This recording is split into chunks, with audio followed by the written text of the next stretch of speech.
Então, que pressa, o que é pressa? Então, boa noite a todos. Boa noite. Vamos então dar continuidade aqui ao livro do Apocalipse, né? Capítulo 10. Nós estávamos vendo aqui as pragas, primeira semana da grande tribulação. Nós vamos explicar melhor a questão da tribulação. Vamos chegar no capítulo 13, se for falar, nós vamos falar do anticristo, vamos explicar melhor aí a relação da profecia de Daniel com o anticristo, o tratado de paz que ele vai fazer com Israel, quebrar o tratado na metade da semana, né? Mas aqui, enquanto nós vimos as pragas e as coisas acontecendo, aqui há um parágrafo, né? Há uma certa... Para-se, tem um parêntese, antes de começar as outras pragas, né? No capítulo 10, onde João vê um anjo, né? No capítulo 10, versículo 1. Aí diz assim, João dizendo, né?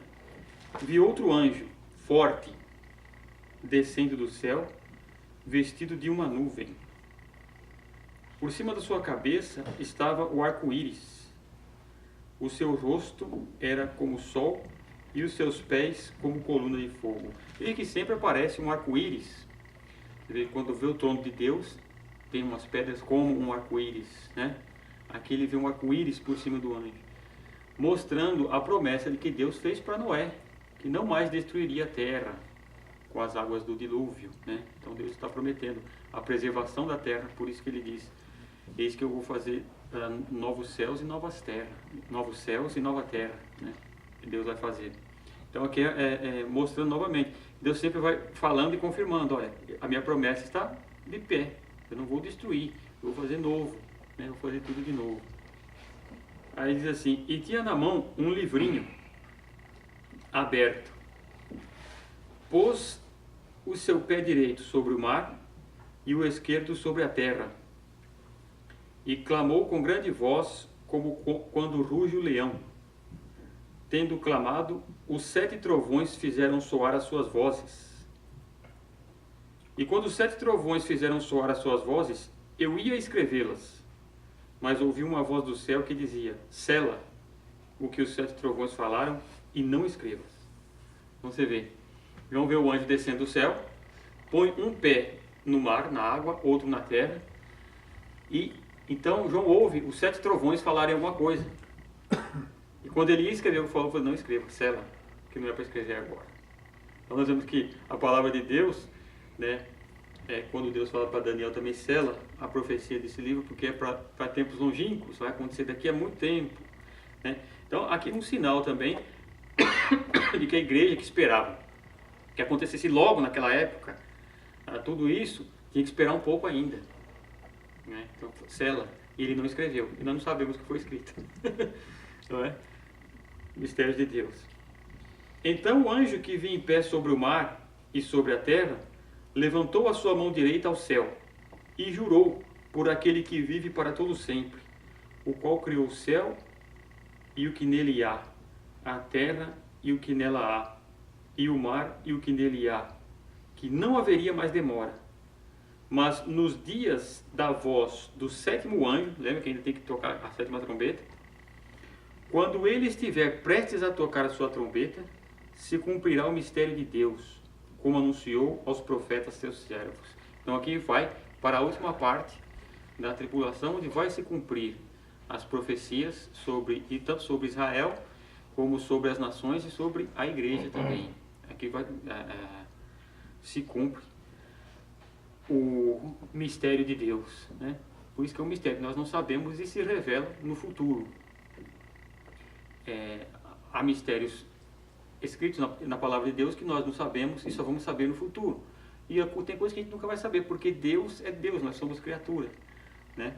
Ele é o Criador. Então aqui vai se cumprir tudo aquilo que para nós não sabíamos como ia acontecer, não sabíamos qual seria o mistério, nem como se cumpriria. Fala, quando o 7º anjo tocar a trombeta, então se cumpre todas essas coisas que estavam profetizadas desde os profetas do Antigo Testamento. Desde Gênesis, né? Para dizer a verdade. Quando Deus mata o animal, veste o homem, né? Quando Deus fala que colocaria inimizade entre a descendência da mulher, que é o Cristo, e a da serpente, que é Satanás, né? E essa lhe feriria o calcanhar e ele esmagaria a cabeça, que era o Cristo, né? Então vai se cumprir totalmente. Peraí. Não entendi. Quando Adão peca e Deus joga a maldição na serpente, ele fala, eu vou colocar inimizade entre a sua descendência e a da mulher, que era o Cristo que ia vir. A descendência da mulher é Jesus. A semente, a tua semente. Nós em português dizemos a semente, porque tem um artigo, e na língua portuguesa nós falamos a cadeira e o carro, né? No inglês não tem isso, é de, né? E no hebraico também não, né? Nem no grego.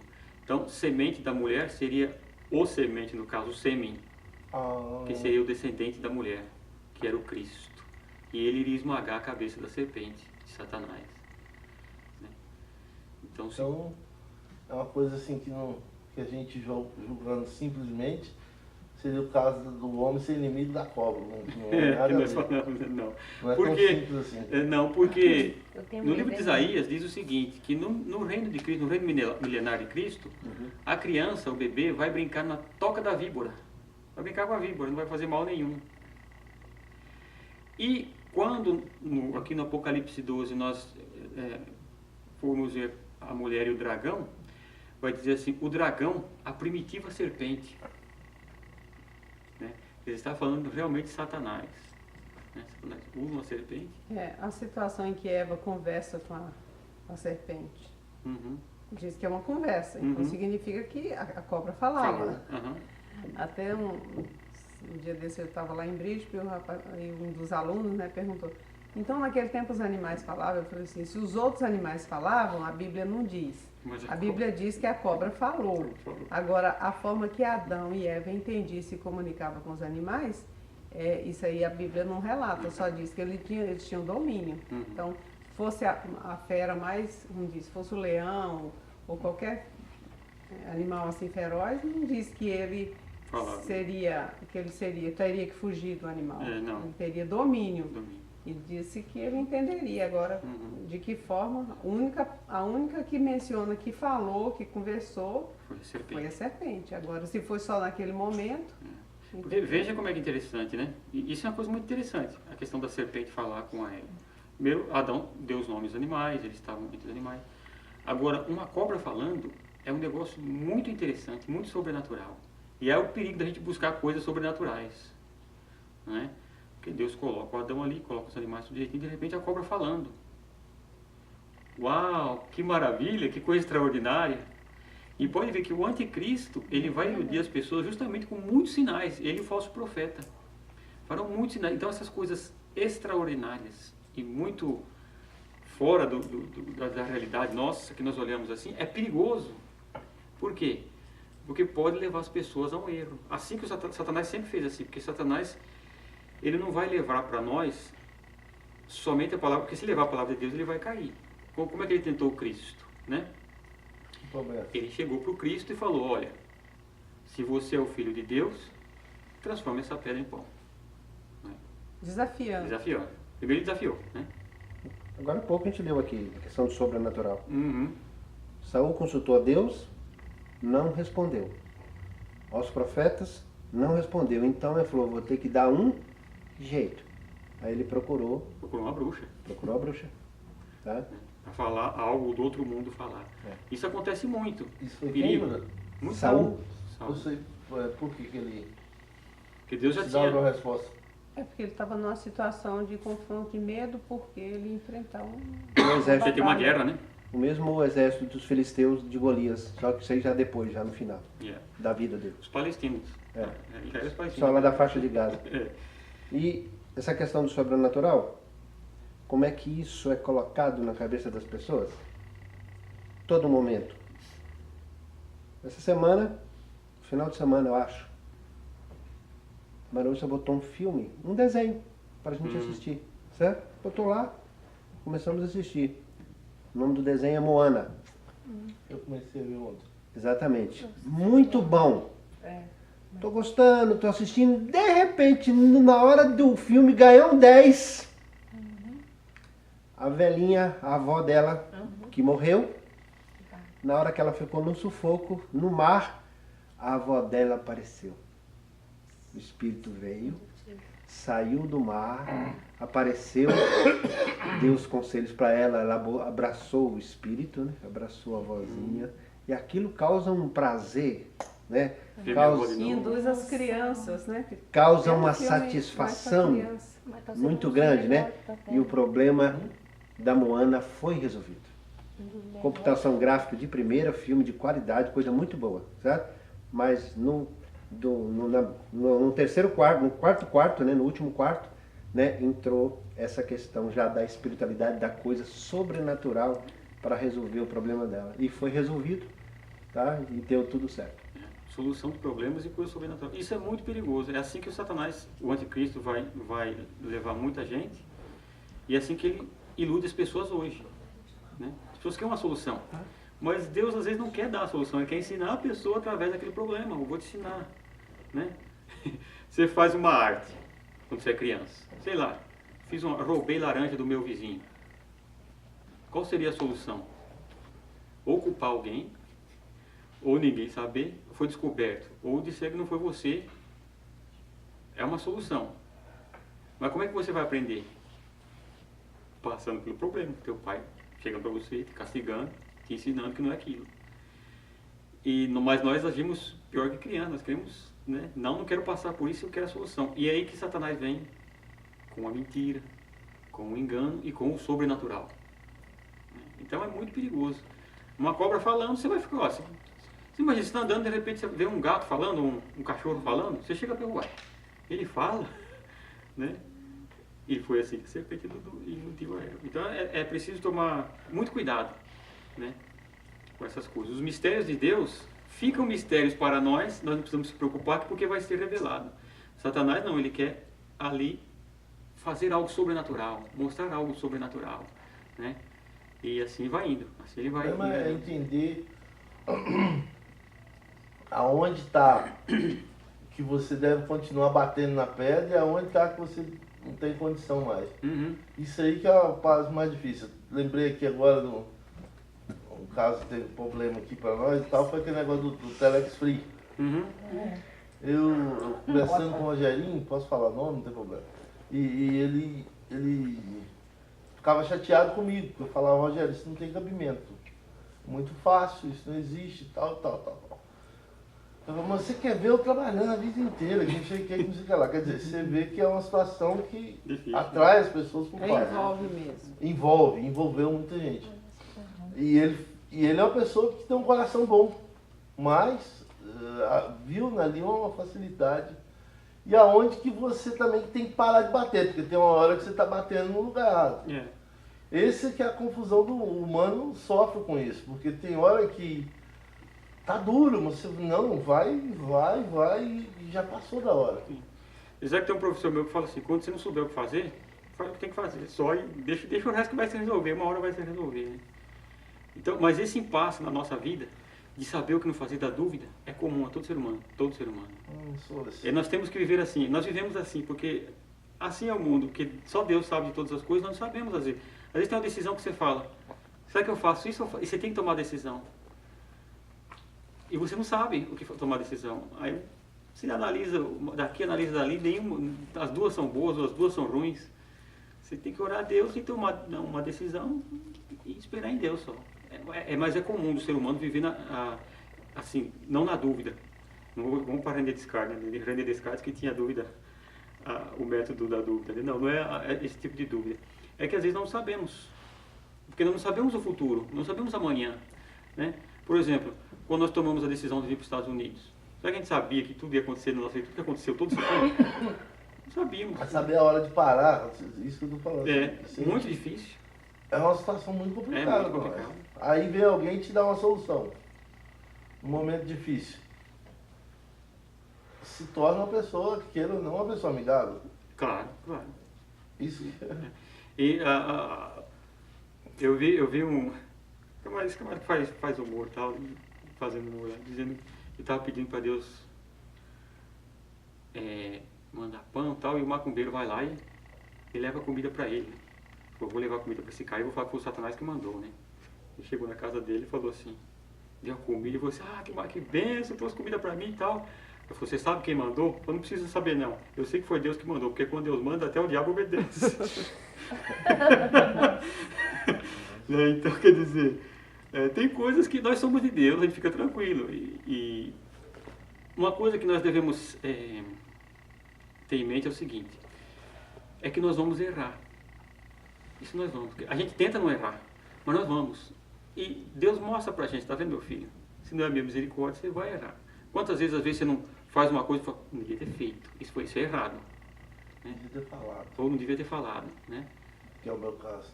Sempre assim, isso é assim. Mas é nesses momentos que nós vamos crescendo e aprendendo. Porque uma criança, uma vez eu lembro, eu morava no orfanato. E tinha uma fábrica têxtil perto, que tinha um poço.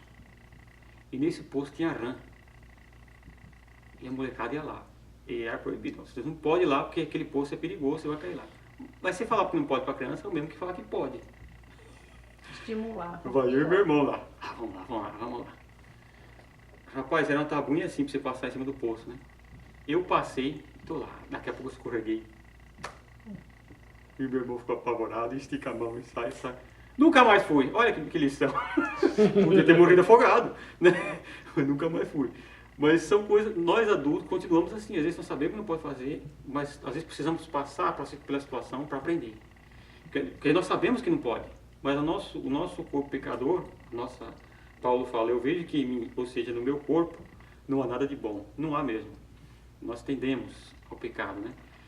E nós sabemos que é errado, nós temos uma palavra de Deus todo dia e falamos, não, é errado. Mas nós não conseguimos. Depois nós passamos por uma experiência muito terrível, parece que é uma cura. Pedro não era um cara arrogante pra caramba? Pedro era arrogante e falava pra caramba e falava na hora errada também. Quando ele nega Cristo, foi uma cura para a vida dele. Ele se tornou um cara mais... Chorou amargamente. E depois ele se torna uma pessoa mais... Isso é nossa vida é assim, é de aprendizado. E uma coisa, a gente tem que ter paciência com a gente mesmo. Porque se a gente tiver paciência conosco, não vai ter paciência com o irmão. E o amor é paciente, é uma das coisas que o amor é paciente. Vai ter amor. Mas igual essa passagem que foi lida hoje, a gente sempre vai prestar conta do que Deus falar com a gente. Uhum. E não, mas eu fiz isso porque fulano falou que essa não vai funcionar. Não.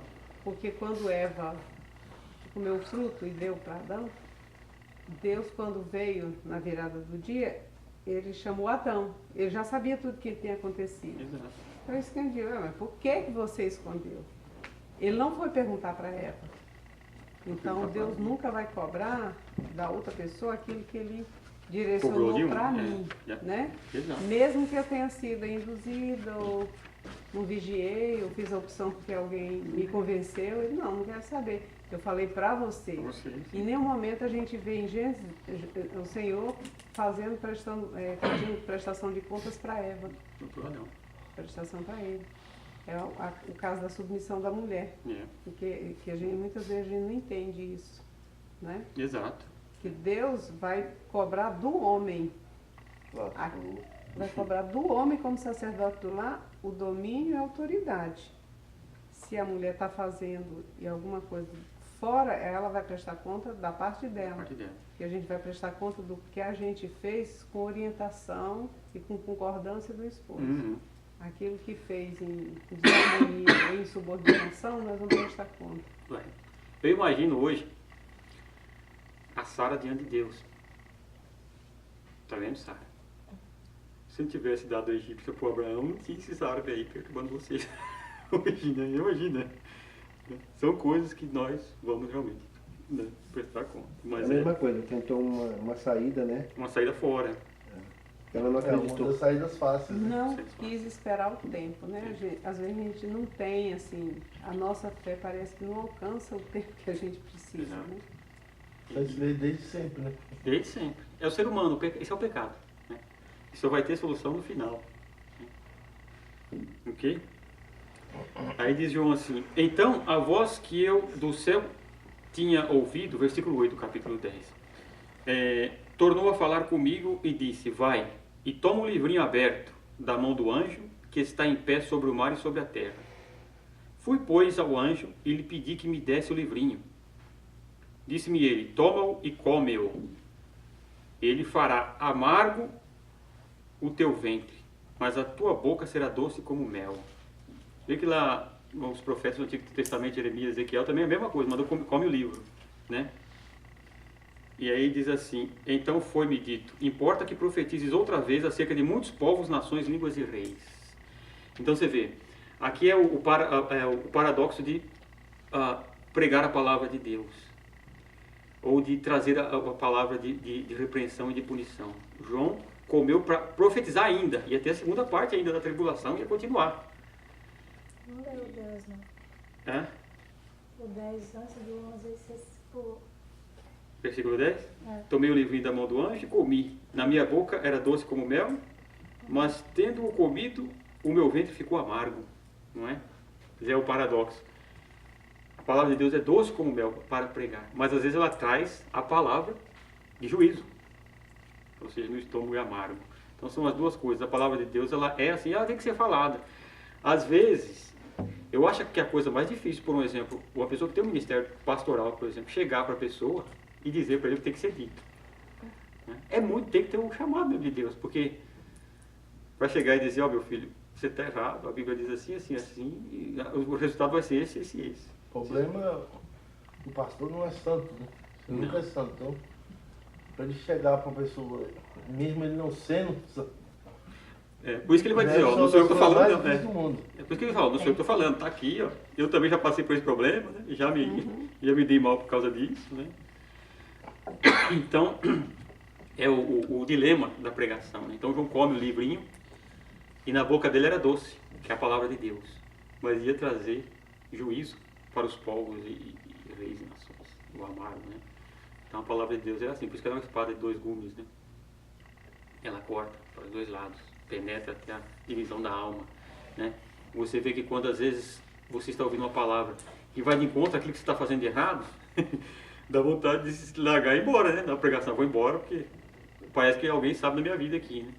Mas depois ela traz a cura, né? Ela é doce e amarga. É verdade, ela dói, mas traz a cura. Mas traz a cura, né? Uma das coisas que a mentira, ela só adocica o negócio, né? eu acho que nem Passa um... ela sei lá, passa um empurra, negócio. empurra o problema E não traz a solução. empurra a ferida para um lugar menos. Não faz o corte que tem que ser feito, né? Às vezes tem o câncer tá ali, precisa cortar e tirar, né? É só pôr um pano em cima e vai deixando, né? E a gente continua mentindo, né? Continua mentindo, continua fazendo. Quer dizer, vocês, né? Eu não sei você, mas eu... Ok? Então, capítulo 11, as duas testemunhas. Irmão Joaquim, se eu não sou digno, imagina vocês. Irmãos, eu não sou digno de estar aqui. Imagine vocês. A galera prestando atenção, falou, ele vai soltar, né, uma palavra sábia. Sábia mesmo. Já sabe mesmo, mãe. Oi, é. Ele tá com 80, hein? 80, só 80. Hã? Só 80. Por enquanto, por enquanto. 80. Ele não é digno ainda? Imagina nós, né? Imagina quem tem igual eu, 20 e pouco. Tá feito ao bicho. Olha só, capítulo 11. Foi-me dada uma cana semelhante a uma vara, e foi-me dito, levanta-te e mede o templo de Deus, e o altar, e os que nele adoram. Mas deixa o átrio, que está fora do templo, não meças, porque foi dado aos gentios. Esses pisarão a cidade santa por 42 meses. Lembra lá no livro de Ezequiel, que o profeta Ezequiel também foi dado uma vara para ele medir o templo. É longo, 2 ou 3 capítulos ali, só ele medindo o templo, falando quanto mede o vestiário dos sacerdotes, quanto mede o templo, quanto mede o altar, ele vai medindo. Para João foi dada uma vara para medir o templo. O que isso quer dizer? Que vai reconstruir o templo em Jerusalém. Na época da tribulação, o templo vai estar pronto. Ainda não está pronto. Tem lá aquela mesquita de Omar, Lá em cima. medem de um lado, fala que pode começar a construir porque a mesquita está no lugar errado, depois dizem que a mesquita está no lugar e vai esse negócio. Mas o templo será reconstruído para a época do anticristo. Então, para o final dos tempos, começa a reconstrução do templo. Já tem, eu perguntei para alguns israelitas e disseram, não, o governo não fala nada disso, mas tem um pessoal em particular mexendo com isso. Não é algo governamental. E vai ser particular mesmo, provavelmente. Depois, quando o governo entra... Porque tem pessoas que estão esperando a construção do templo agora, isso não vai acontecer agora. Não. Eu vi uma reportagem que as roupas sacerdotais já estão prontas. E já estão treinando os sacerdotes para o sacrifício. Né? Lá tem áreas que são hoje particulares, inclusive o túmulo. Quando nós fomos aberto ao público, a pessoa entra, tem um local que você identifica, passa, vai, mas lá é um local particular, foi comprado aquela área. Você vê?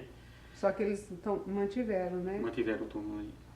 Pois é, você vê. Então, será reconstruído o templo e olha o que Deus fala, levanta meio o templo de Deus e o altar, e os que nele adoram. Mas deixa o átrio que está de fora do templo. Veja que o templo tinha o átrio dos gentios, né? O átrio, onde as pessoas entravam. Tem o lugar santo e o santo dos santos, ok? O átrio é onde entrava o povo. A varanda. A varanda. O lugar santo é onde estavam os sacerdotes. E o santo dos santos só o sumo sacerdote entrava uma vez por ano.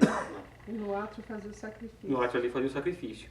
Então, como a profecia diz que Deus diz assim, a minha casa será chamada casa de oração para todos os povos. Há hoje, nos tempos de hoje, entre os judeus, uma linha que diz o seguinte, que eles querem construir o templo para todos os povos do mundo irem adorar lá. Porque eles dizem, a profecia diz, minha casa será casa de oração para todos os povos. Então Deus fala para João, mede o templo, os que eles adoram tal. E a parte do átrio deixa, porque ela será pisada pelos gentios por 42 meses, ou seja, 3 anos e meio. A semana são 7 anos. Por 3 anos e meio será pisada pelos gentios. Ou seja, todos os gentios estarão ali, estarão tendo domínio daquele lugar. Até o Cristo voltar e acabar com... Os gentios não somos nós? Nós não estaremos mais ali, nós somos igreja, né? Hoje, na linguagem do Antigo Testamento, ou na linguagem do tempo de Cristo, nós éramos gentios. Na linguagem da igreja, na linguagem de hoje, nós somos igreja e gentios são os povos que não têm Cristo. Só que quando entra a tribulação, a igreja sai, os gentios voltam a ser os não-judeus ou não-cristãos, e Israel fica sendo o povo de Deus. Né? Então, a parte do átrio são os gentios irão pisar ali por 3 anos e meio. Eles terão domínio ali do lugar. E tem alguma relação essa medição do templo? Tem alguma coisa a ver? Ou vai ter mais para frente aqui? Mais para frente vai falar um pouco mais sobre o templo. E lá em Ezequiel, vocês podem depois ir lá em Ezequiel no capítulo 3, no capítulo 40 também de Ezequiel, fala das medidas do templo, como será. Né?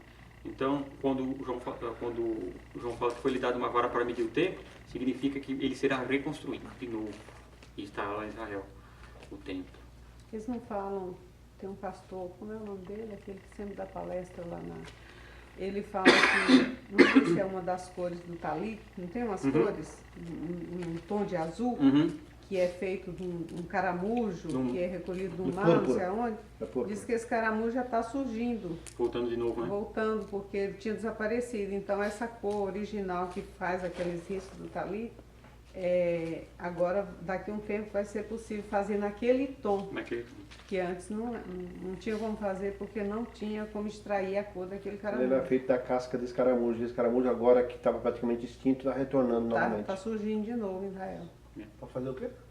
É uma tinta que é feita para medir aquela vestimenta do judeu, aquela talit, né? Muitas coisas estão voltando e acontecendo porque o judeu, para se ter o tempo, para voltar ao que era o Antigo Testamento, porque lembra que nós estamos num paralelo, né? Acabou a 79ª semana, se cumpriu no Cristo, que ele foi tirado e não foi mais visto, foi levado para o céu o Senhor. E aí tem um parêntese aqui. A última semana volta aqui na frente na tribulação. Então, para voltar à última semana, as coisas têm que estar como estavam aqui, como eram no Antigo Testamento. Não como é hoje. Não como é no Antigo Testamento, Israel, a nação escolhida de Deus, as nações, né, que são os gentios, e volta novamente as coisas acontecerem como eram. A igreja tirada, sai, acabou o tempo da graça. Né? Nós estamos na época da graça. Foi mesmo, por exemplo, tipo esse parênteses que aconteceu aqui entre a sexta e a sétima trombeta, é alguma coisa muito... Coisas têm que acontecer para que haja explicação para aquilo. Porque senão é uma coisa que nós não vamos conseguir entender. Não vamos conseguir entender. Por isso que tem um parêntese, né? E aí que Israel não sabia que Deus iria salvar os gentios. Eles não aceitam. Não, esses caras são gentios, não pode ser salvo. Nós somos o povo escolhido. Né? E aí tinha 69, 62 mais 7, 69. Não fala da última. É esse parêntese que nós entramos. Entramos na fenda, na brecha. Por misericórdia de Deus. Né? Agora, olha como é que vai acontecer. Olha como é que vai acontecer. Como é que volta de novo a ser como era no Antigo Testamento. Veja que hoje, o Espírito Santo hoje, depois nós vamos falar sobre o Espírito Santo, o trabalho dele, tá? O Espírito Santo hoje está no nosso meio aqui. No Antigo Testamento, o Espírito Santo atuava como? Não como atua hoje em nós. Ele atuava em algumas pessoas, no profeta, no rei e tal. Situações específicas. Situações específicas, em pessoas específicas. Olha o que acontece aqui, no versículo 3. Veja como volta a ser como era no Antigo Testamento, é uma coisa incrível, olha. E darei poder às minhas 2 testemunhas, e profetizarão por 1260 dias, vestidas de saco. 1260 dias são 3 anos e meio, ok? Ou seja, na primeira fase da tribulação, essas 2 testemunhas começam a profetizar. Olha o que elas fazem. Versículo 4. Estas são as 2 oliveiras e os 2 candeeiros que estão diante do Senhor da terra. Se alguém lhes quiser causar mal, das suas bocas sairá fogo, e devorará os seus inimigos. Se alguém lhes quiser causar mal, importa que assim seja morto. Estes homens têm poder para fechar o céu para que não chova nos dias da sua profecia. E têm poder sobre as águas para convertê-las em sangue. E para ferir a terra com toda sorte de pragas, quantas vezes quiserem. Solta aqui o 6. Então, quem são essas 2 testemunhas que aparecem na primeira fase da tribulação? Veja, alguns identificam elas como Moisés e Elias, ok? Por quê? Porque é parecido. Os 3 anos e meio foram os 3 anos que Elias orou e não choveu. Moisés transformou água em sangue, pragas. Então, as pessoas que têm essa visão de que seriam as 2 testemunhas, é Moisés e Elias, ou Moisés e Enoque. Porque foram para o céu, Elias e Enoque, e o seu corpo não foi encontrado. Não foi encontrado. Foi Elias que o corpo não foi encontrado? É Elias e Enoque. Elias e Enoque foram arrebatados. Elias e Moisés. Moisés, o corpo dele, Deus sepultou, né? Não foi encontrado. Não foi encontrado, Deus escondeu. Então Elias também, né? Uhum. E aí o que acontece? O problema aqui é que é o seguinte. Enoque, diz o relato em Hebreus, diz o seguinte. Enoque fez o que agradou a Deus e foi transladado ao céu para não ver a morte. Então não é suposto Deus mandar ele para morrer agora. Aí não dá. Então Enoque está fora. Elias não pode ser. Bom, Moisés não pode ser, porque quando Jesus aparece Moisés e Elias do lado dele, né? Deus não esconde o corpo de Moisés e não envia Moisés para morrer. Aqui não tem nenhuma parte que fala que ele vai mandar Moisés para que ele morra. Eu não estou falando aqui também que esses 2 vão morrer, não? Bom, lá na frente vai falar. Você também não. É o versículo 7, né? Mas isso aí é só suposições. É. Isso aí é... o versículo 7 diz assim: quando acabarem o seu testemunho, a besta que sobe do abismo lhes fará guerra, os vencerá e os matará. Né? Então, Moisés não pode ser, e Elias também não. Porque tem uma coisa interessante. Vamos lá para o livro de Malaquias, falar a respeito de Elias.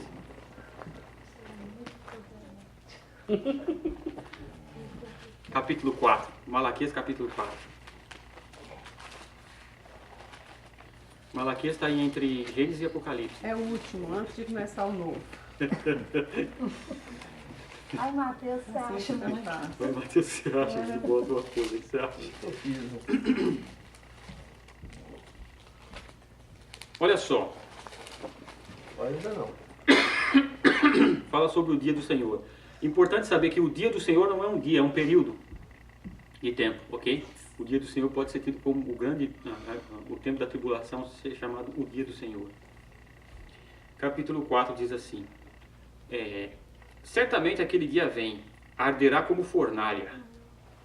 Todos os soberbos e todos os que cometem impiedade serão como restolho.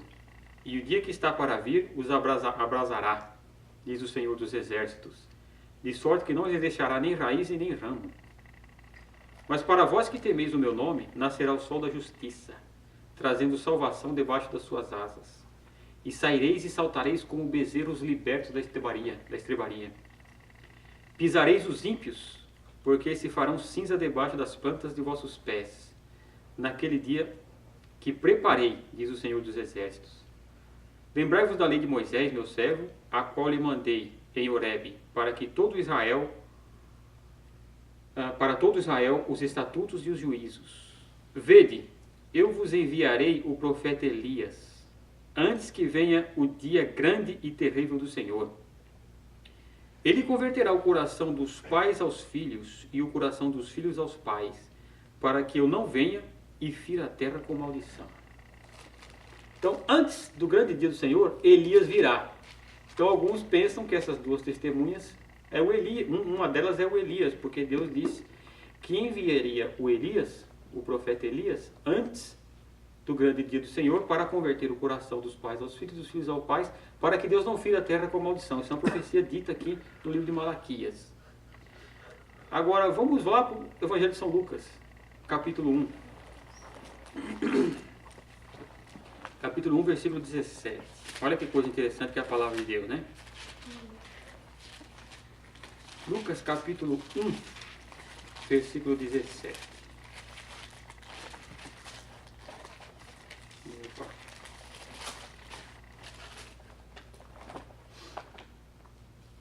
Bom, esse aqui foi o nascimento de João Batista, né? Veja, e converterá muito dos filhos de Israel ao Senhor seu Deus, versículo 16, né? Irá diante dele no espírito e poder de Elias, para converter os corações dos pais aos filhos, converter os rebeldes à prudência, dos justos, e preparar ao Senhor um povo bem disposto. Então está dizendo aqui que João Batista viria no espírito e poder de Elias. Lá em Malaquias está falando, eu vou mandar o Elias. Até hoje, quando os judeus celebram a Páscoa, eles pegam um copo de vinho, uma taça de vinho, e põem perto da porta. E você pergunta, por que você está colocando o vinho perto da porta? É que se o Elias vier, é para ele beber. Esperam o Elias todo ano. Os macumbeiros fazem isso com cachaça para os espíritos. Puder pedir, então. Fiaca. Eles dão, toda a Páscoa eu já participei deles, que eu trabalhei, né? Eles começam a beber e bebem demais,